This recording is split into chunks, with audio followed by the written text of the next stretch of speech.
வணக்கம் மகளே, நம்ம இப்போ இந்த வீடியோல என்ன பார்க்க போறோம் அப்படின்னா ஆப்பிரிக்கன் சிக்கன் நம்ம குவைத்துல ஒரு சிம்பிளா அழகா அருமையா எப்படி செய்ய போறோம்ன்றதான் பார்க்க போறோம் மகளே. அதுக்கு தேவையான பொருட்கள் ஃபர்ஸ்ட் என்னென்னு பார்க்கலாமா?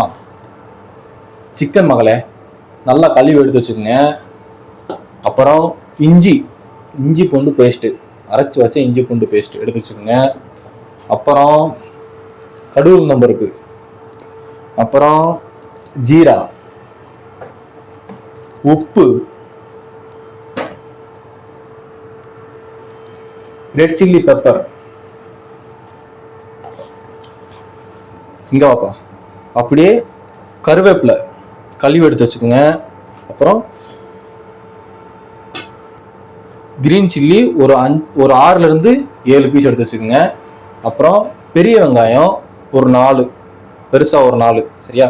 4 போட்டா அப்படின்னா அதுக்கு நல்ல பழுத்த தக்காளி ஒரு 3 வேணும், எடுத்து வச்சுக்கோங்க. இதுதான் மெயின் இன்கிரீடியன்ட், சரியா மக்களே?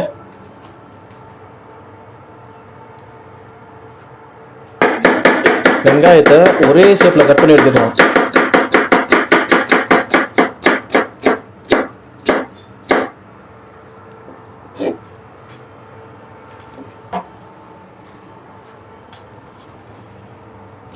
மக்களை இப்போ தக்காளியை கட் பண்ணி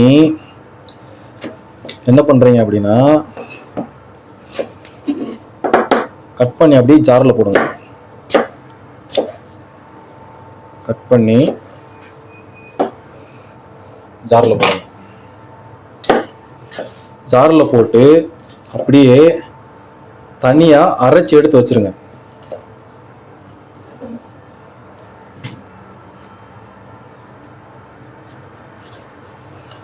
தனியா அரைச்சி எடுத்து வச்சிருங்க. தண்ணி சேர்த்துக்கோங்க. கொஞ்சமா தண்ணி சேர்த்துட்டு அப்படியே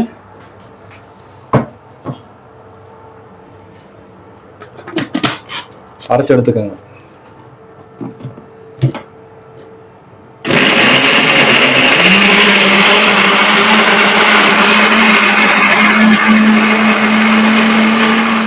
அடுப்பை பற்ற வச்சுக்கலாம், சரியா? அடுப்பு காயட்டும். ஃபர்ஸ்ட் அதாவது சிக்கன் ஆல்ரெடி கட் பண்ணி வச்ச சிக்கனை போட்டுக்குங்க. போட்டு ஒரு 5ல இருந்து 10 நிமிஷம் அந்த தண்ணியெல்லாம் வெளியில வரணும், சரிங்களா? அது வரைக்கும் அந்த சிக்கன்ல இருக்க தண்ணியெல்லாம் அப்படியே வெளியில வரணும், சாசா வெளியில வரணும். அது வரைக்கும் நம்ம சிக்கன் நல்லா வேகட்டும். ஒரு 5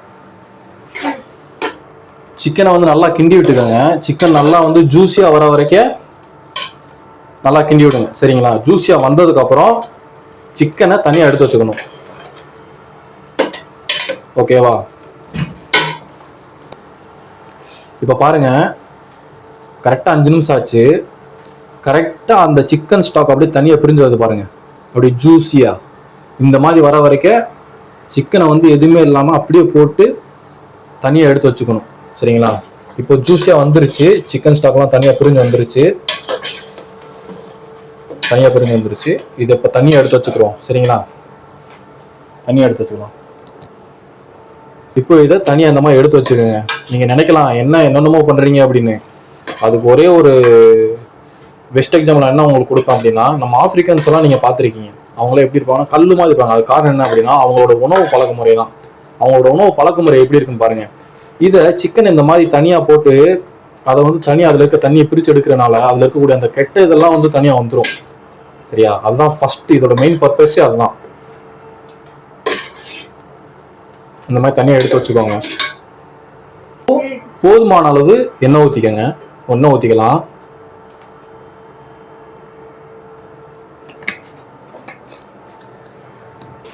இப்போ போதுமான அளவு கடுகு சேர்த்துக்கலாம், கடுகு சேர்த்துக்கலாம். இப்போ கூடவே ஜீரா சேர்த்துக்கலாம். கொஞ்சம் போதுமான அளவு ஜீரா சேர்த்துக்கலாம்.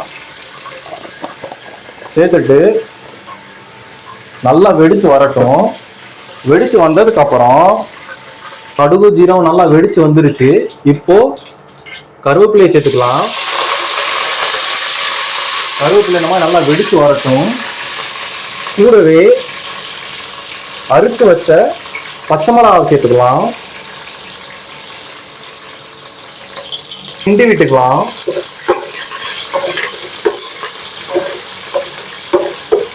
இப்போ ஒரே ஷேப்ல நறுக்கி வச்ச வெங்காயத்தை சேர்த்துக்கலாம்.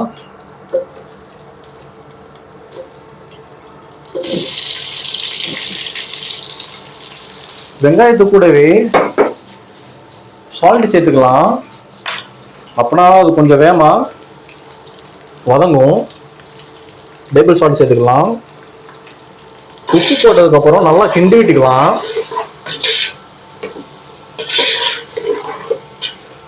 கிண்டி விட்டுட்டு தீயை கொஞ்சம் நெருப்பை கொஞ்சம் ஏற்றி விட்டுக்கலாம்.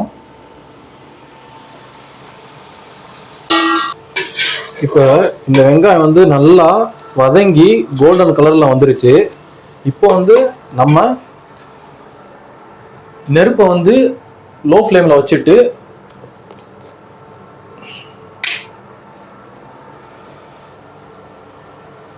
அரைச்சு வச்ச இஞ்சி பூண்டு பேஸ்ட்டை சேர்த்துக்கலாம். இஞ்சி பூண்டு பேஸ்ட் வந்து எப்பயுமே கொஞ்சம் அதிகமாகவே சேர்த்துக்கோங்க.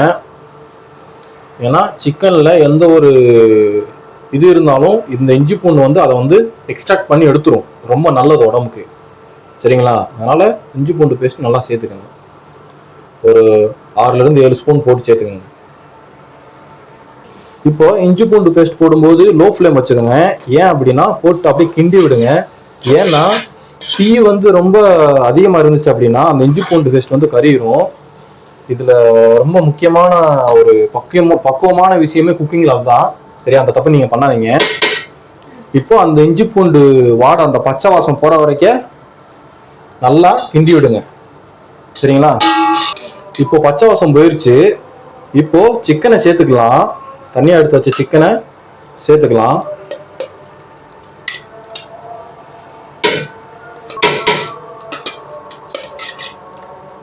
இப்போ சிக்கனை நல்லா கிண்டி விட்டுக்கலாம். கிண்டி விட்டதுக்கு அப்புறம் கிண்டி விட்டாதான் அதுல அந்த இஞ்சி பூண்டு பேஸ்ட் வந்து சிக்கனை நல்லா பிடிக்கும். நல்லா பிடிச்சாதான் டேஸ்ட் நல்லா வரும்.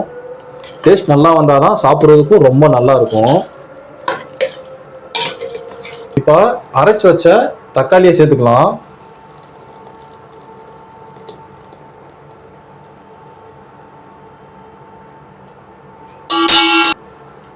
போதுமான அளவு தண்ணி சேர்த்துக்கலாம்.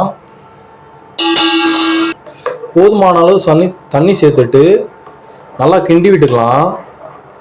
கிண்டி விட்டுட்டு அதுக்கப்புறம் ஒரு 3லேருந்து 5 நிமிஷம் வெயிட் பண்ணுங்க. நல்லா கொதிச்சு வரட்டும். இப்போ தக்காளி ஊற்றுனதுக்கப்புறம் நல்லா கொதிச்சிருச்சு. ஏன் கொதிக்கணும் அப்படின்னு நான் சொன்னேன் அப்படின்னா அப்படின்னா தான் தக்காளியில் இருக்கக்கூடிய அந்த பச்சை மணம் போகும். இப்போ அடுப்பை மெல்ல வச்சுட்டு சொன்ன அந்த இப்போ நான் முன்னாடியே சொன்ன அந்த ரெட் சில்லி பெப்பர் எடுத்து வச்சுக்கோங்க. மோஸ்ட்லி ஆப்பிரிக்கன்ஸ் வந்து அதிகமாக வந்து ரெட் சில்லி சேர்க்க மாட்டாங்க. 1 ஸ்பூன் தான் சேர்ப்பாங்க. நீங்கள் காரம் வந்து வேணும் அப்படின்னா 2 ஸ்பூன் போட்டுக்கோங்க. இப்போ நம்ம கொஞ்சம் காரம் சாப்பிடுவோம். அதனால ஒரு 2 ஸ்பூன் போட்டுக்கிறோம். 2 ஸ்பூன் போட்டுக்கிறோம். போட்டதுக்கப்புறம் நல்லா மிக்ஸ் பண்ணி விட்டுக்கோங்க. மிக்ஸ் பண்ணி விட்டுட்டு அந்த ஒரு 5லேருந்து 7 நிமிஷம் நல்லா கொதிக்கட்டும். அப்பனா தான் அந்த நம்ம போட்ட மசாலாவில் இருக்கக்கூடிய அந்த பச்சை வாசம் போகும். பச்சை வாசம் போகிற வரைக்கும் நல்லா கொதிக்கட்டும். மசாலா போட்டதுக்கப்புறம் நல்லா கொதிக்குது. பச்சை வாசம் போகட்டும். ஒரு 5லேருந்து 6 நிமிஷம் மேக்ஸிமம், அவ்வளோதான். அதுக்கப்புறம் நிப்பாட்டிடுங்க. மக்களே, அருமையான ஆப்பிரிக்கன் சிக்கன் கறி ரெடி. பாருங்க எப்படி இருக்குன்னு. பார்க்குறதுக்கு மேலே ஃப்ளேவர் அருமையாக இருக்குது. அப்படியே செதுக்கியாச்சு.